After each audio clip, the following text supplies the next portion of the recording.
देखिए आज हम लोग सॉल्व कर रहे हैं। This is 29 shift 2 paper. ठीक है। तो सबसे पहले देखिए इसमें आपको दे के रखे हैं, चार एलिमेंट दे के रखे हैं। सभी स्टार्ट हो रहे हैं 58, 63, 64, 71। तो आप देख सकते हैं कि ये आपकी लेंथेनाइड सीरीज है। ठीक है, ये सभी के सभी क्या है, दीज आर लेंथेनाइड्स। लेंथेनाइड आपके पास, ठीक है, लेंथेनाइड आपके पास 58 से लेके 71 तक इस तरीके से सीरीज चलती है। तो लेंथेनाइड्स हैं सभी के सभी। अब आप देखिएगा ध्यान से, लेंथेनाइड का जो मोस्ट स्टेबल ऑक्सीडेशन स्टेट होता है वो होता है 3+।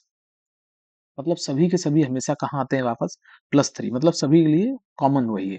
तो जैसे मान लीजिए फर्स्ट वाला है तो वो देखिए वो ऑलरेडी +3 में है, तो उसमें कोई चेंज नहीं होगा। हमसे पूछा गया स्ट्रॉन्ग रिड्यूसिंग एजेंट।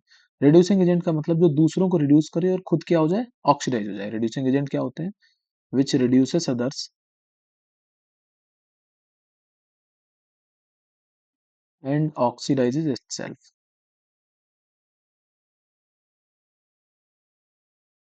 देख लीजिए, खुद को ऑक्सीडाइज करने के लिए उसका जो ऑक्सीडेशन नंबर है वो +3 से क्या होना चाहिए, कम होना चाहिए। अगर +3 से कम होगा, मान लीजिए +2 है, +1 है, तो वो हमेशा ऑक्सीडाइज होके कहाँ आएंगे, इसमें आएंगे। तो आप चेक कर लीजिए, इनमें से देखिए एक ही आपको +3 दिया गया, +2 दिया गया है, और वो कौन सा है आपका, सेकेंड वाला, फोर्थ वाला ऑप्शन। तो ऑप्शन नंबर 4 आपका करेक्ट है, बाकी गलत है। अगला देख लीजिए, which of the following statements are correct about zinc, cadmium and Hg। ये आपके देखिए 12th ग्रुप के एलिमेंट है तीनों।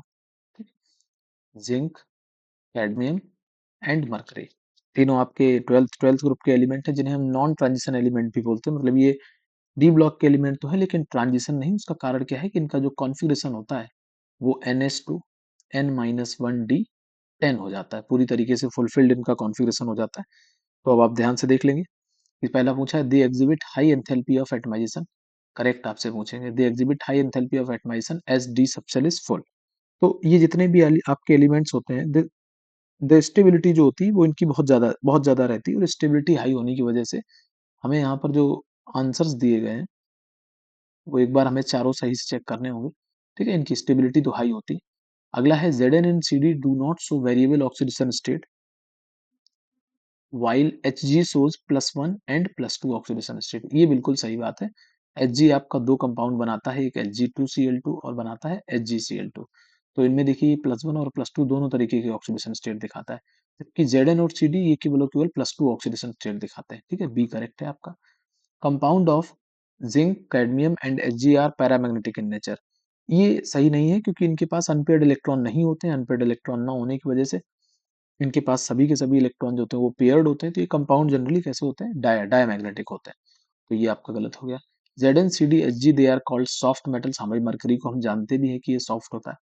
तो B and D are correct. तो आप इस आधार पर देख सकते हैं, बी एंड डी आपको केवल किसमें देके रखा है, फोर्थ वाले में। ठीक है, चूंकि दो दो ऑप्शन ही हमें चेक करने थे, तो इस तरीके से हम इसको चेक कर सकते हैं। दूसरा, अगर आप इसमें ए के बारे में देखना चाहते हैं तो उसका आप जो फर्दर एक्सप्लेनेशन है वो यहाँ दिया गया है, आप पढ़ सकते हैं। क्वेश्चन नंबर थर्ड देखिए, the product A formed in the following reaction. सबसे पहले देखिए NaNO2 प्लस HCl आपको देके रखा है, तो ये क्या है, बेंजीन डाइज़ोटाइजेशन की रिएक्शन है।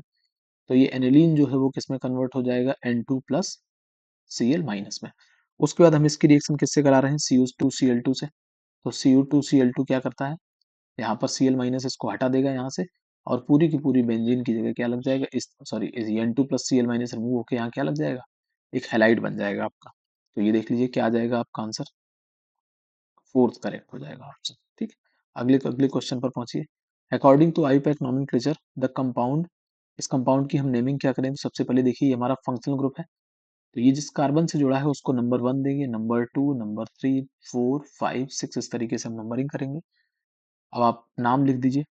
तो साइक्लो हेक्स 6 कार्बन है। सेकेंड नंबर पर हो जाएगा 2 इन, सेकेंड नंबर पर डबल बॉन्ड लगा हुआ है, और 1 पर लगा हुआ है ऑल। तो साइक्लोहेक्स 2 इन 1 ऑल आपके पास कौन सा करेक्ट हो जाएगा, सेकेंड ऑप्शन आपका करेक्ट हो जाएगा। विच of the following reaction is correct, देख लीजिए आपको बनाना है। हाँ, सबसे पहले देखिए Br2 प्रेजेंस इन सनलाइट में अगर करते हैं तो देखिए इस तरीके का एडिशन नहीं होता है। ठीक है, ये वाला एडिशन कब होता है, अगर हम Br2 की रिएक्शन करा देते हैं इन प्रेजेंस ऑफ CCl4,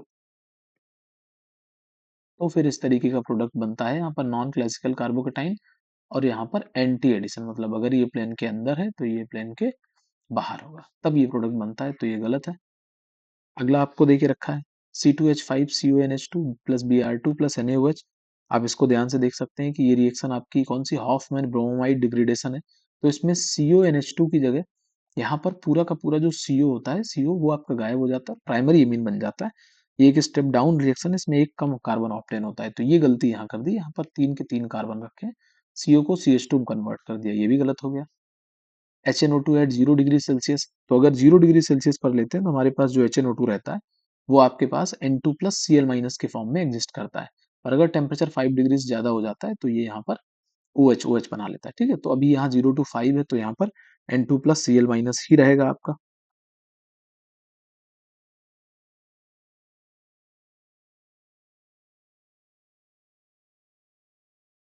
ये थोड़ा सा ही गलत रहा कि एक बार इसको फिर से देख लेंगे कि HNO2 जो है वो 0 to 5 अगर मान लीजिए इस तरीके का स्ट्रक्चर होता है आपके पास, ठीक है, एनिलीन वगैरह नहीं है, नॉर्मली एक प्राइमरी एमीन है, तो ये क्या करता है आपका 3 कार्बन का एल्कोहल बनाएगा, क्योंकि यहाँ पर 1 2 एंड 3 कार्बन है, तो प्रोडक्ट ये ना हो कि इस तरीके का होना चाहिए CH3 CH2 CH2OH।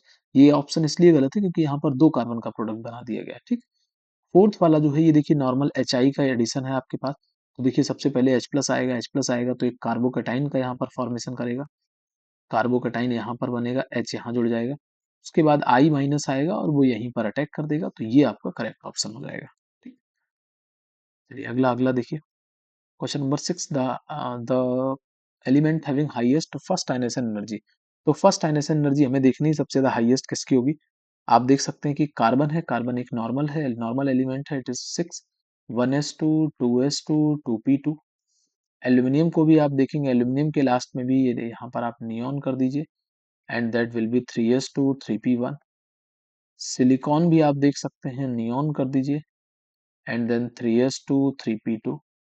नाइट्रोजन को अगर आप देखेंगे तो नाइट्रोजन होता है 1s2 2s2 2p3, और ये जो है ये कैसा कंपाउंड है, ये कंपाउंड एक हाफ फिल्ड सबसेल है। ये सबसेल कैसा है, हाफ फिल्ड, और जो हाफ फिल्ड सबसेल्स होते हैं they are more stable.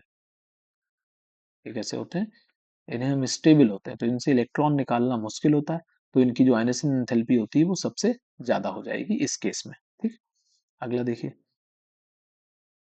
Question number 7, fluorine has most negative electron enthalpy is in its group. Fluorine has most negative electron gain enthalpy in its group. ये तो गलत चीज है, fluorine की मैक्सिमम नहीं होती, किसकी होती है, क्लोरीन की होती है। फ्लोरीन की मैक्सिमम क्यों नहीं होती है, क्योंकि फ्लोरीन जो रहता है उसका साइज बहुत ज्यादा कम होता है, तो आने वाला जो इलेक्ट्रॉन है उसे इंटर इलेक्ट्रॉनिक रिपल्सन फेस करना पड़ता है। Oxygen has least electron negativity या electron enthalpy in its group. हाँ ठीक है, देखिए अगर आप 18th ग्रुप की बात करें, अगर आप 17th ग्रुप की बात करें, जो कि आपका हेलोजन वाला आपका ग्रुप था, इसको देख लेंगे तो वहां हो जाता है chlorine, fluorine, bromine and iodine. अगर यहीं आप बात करते हैं 16th वाले ग्रुप की, तो 16th वाले ग्रुप में देखिएगा क्लोरीन ऑक्सीजन जो होता है वो आपका सबसे लास्ट में पहुंच जाता है, सल्फर, सेलेनियम, सेलेनियम, पोलोनियम, और ऑक्सीजन की इलेक्ट्रॉन गेन एंथैल्पी सबसे कम हो जाती है। तो फर्स्ट आपका इनकरेक्ट है लेकिन सेकंड आपका सही है, तो 1 is false and 2 is true, 1 correct हो जाएगा।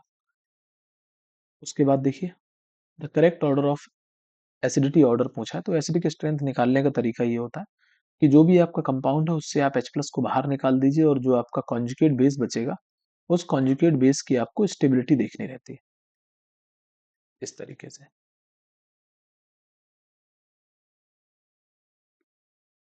ये देख लीजिए, तो आप देखेंगे ये वाला जो कंपाउंड होता है ये आपका बहुत ज्यादा स्टेबल है, क्योंकि यहाँ पर कार्बन कैसा है, sp हाइब्रिडाइज्ड, और इसकी इलेक्ट्रोनेगेटिविटी लगभग 3.5 हो जाती है जाके पाउलिंग स्केल पर। ठीक है, जो कि नॉर्मली आपका जो नाइट्रोजन होता है, नाइट्रोजन से भी ज्यादा हो जाती है, नाइट्रोजन की 3 रहती है। ठीक है, जैसे कहीं पर भी अगर नाइट्रोजन है आपका, sp3 हाइब्रिडाइज्ड जो नाइट्रोजन है, ठीक है, तो ये सबसे ज्यादा हो गया। देन ये हो गया, क्योंकि जैसे जैसे परसेंटेज एस करेक्टर बढ़ता है, ये कार्बन आपका देखिए sp2 हाइब्रिडाइज्ड है, जैसे जैसे एस करेक्टर बढ़ता है वैसे वैसे क्या हो जाता है, इलेक्ट्रोनेगेटिविटी बढ़ती चली जाती है, तो ये sp2 हाइब्रिडाइज्ड है तो थोड़ा सा कम होगा ये स्टेबल। तो सबसे ज्यादा एसिडिक तो ये हो गया फर्स्ट, देन बी जो है वो आपका हो गया। अच्छा सी और डी में, सी जो होगा वो ज्यादा आपका खराब हो जाएगा। सी ज्यादा खराब क्यों हो जाएगी? क्योंकि अगर यहाँ पर नेगेटिव चार्ज बनेगा तो ये तीन तीन ग्रुप हैं जो इसे प्लस आई से इलेक्ट्रॉन डेंसिटी देंगे, तो वो इसको काफी हद तक बेकार कर देंगे। तो आंसर क्या हो जाएगा? ए सबसे ज्यादा, देन बी, और उसके बाद डी, एंड देन सी। देख लीजिए कौन सा हो जाएगा करेक्ट। सी, डी, बी, ए, फोर्थ करेक्ट हो जाएगा। जैसे अगला अगला क्वेश्चन देख लीजिए, को दे के रखा है कि स्टार्च जो है इनको आपको मैच कराना है। स्टार्च जो होते हैं वो क्या होते हैं? These are polymers of alpha glucose. ये क्या होते हैं? Starch are polymer of alpha glucose.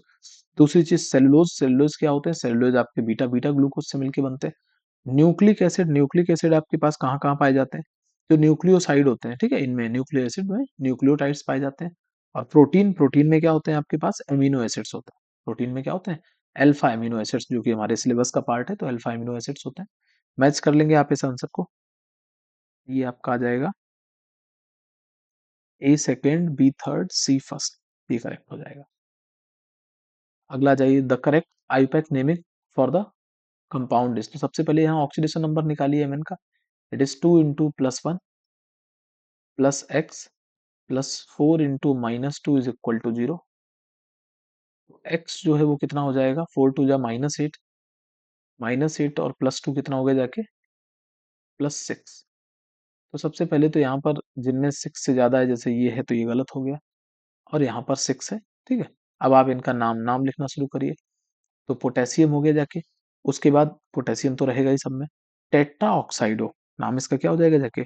Tetra ऑक्साइडो। और उसके बाद मैग्नेट आयन। ये तो टेट्रा ऑक्साइडो देखिए कहाँ है? मैग्नीज लिखा है, ये गलत बात है। Tetra oxido magnet, tetra oxido magnet 6। तो यही आपका करेक्ट हो जाना चाहिए। यहाँ क्या लिखा है? टेट्रा ऑक्सा लिखा है, तो ये भी गलत है भाई, ये तो ऑक्साइड आयन है नॉर्मली। सेकेंड आपका सही ऑप्शन हो जाएगा। विच of the following will show geometrical isomerism. Geometrical isomerism के लिए क्या होता है कि किसी भी डबल बॉन्ड या रिंग, या किसी एक रिंग के अलोंग अगर रेस्ट्रिक्टेड रोटेशन होता है,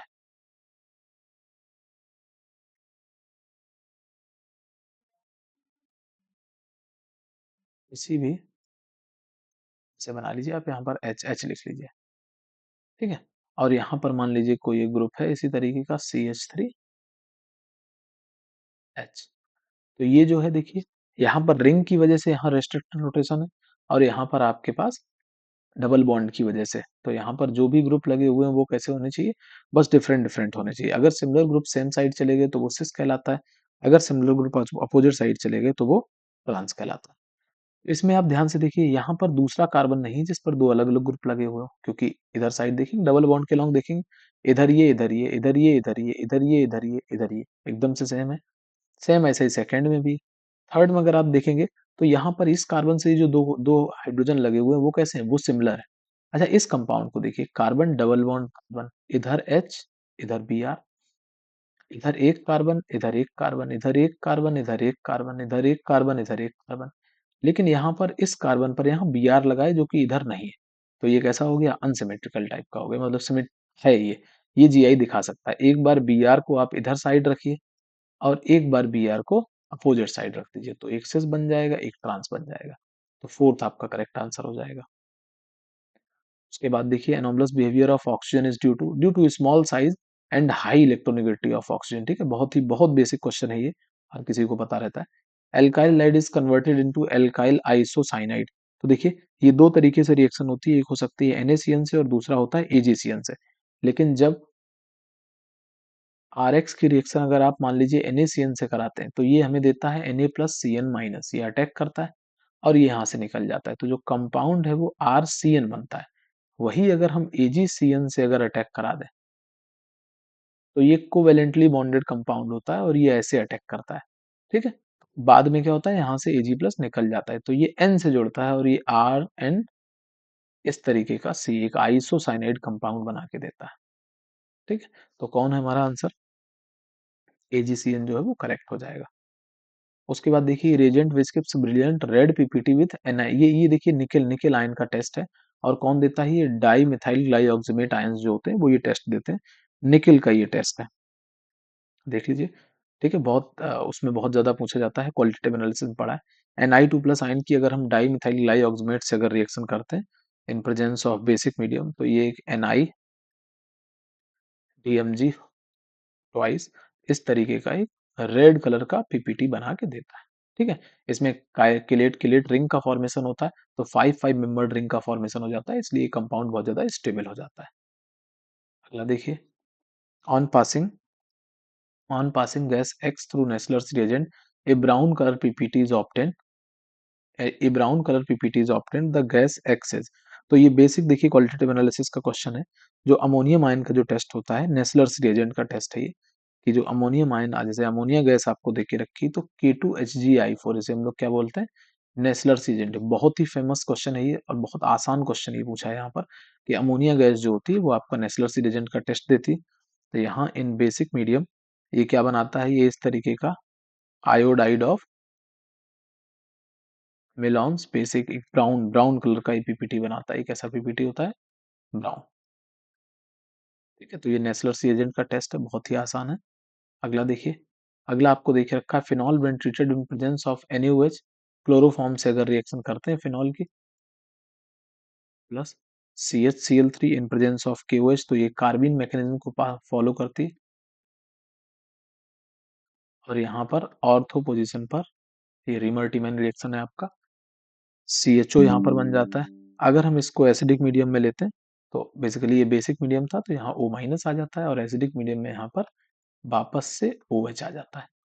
ठीक, तो ये बस आपका कंपाउंड बन जाता है। क्या नाम होता है इसका, सेकेंड पोजीशन पर हाइड्रोक्सी है, 2 हाइड्रोक्सी बेंजल्डिहाइड। अगला देखिए, कौन किस किस सीरीज को बिलोंग करता है, तो बहुत ही आसान है ये। लाइमन सीरीज जो है वो आपकी अल्ट्रावायलेट रीजन में पाई जाती है, बामर सीरीज जो है वो बेजविल रीजन में पाई जाती है, पास्चन और ब्रैकेट जो आपकी सीरीज होती है वो दोनों किसमें पाई जाती है, इंफ्रारेड में। ठीक है, और इसके बाद वाली भी सब इंफ्रारेड में, पास्चन ब्रैकेट बी फंड सभी इंफ्रारेड में। तो मैच मैच कर लेंगे आप इस आंसर को।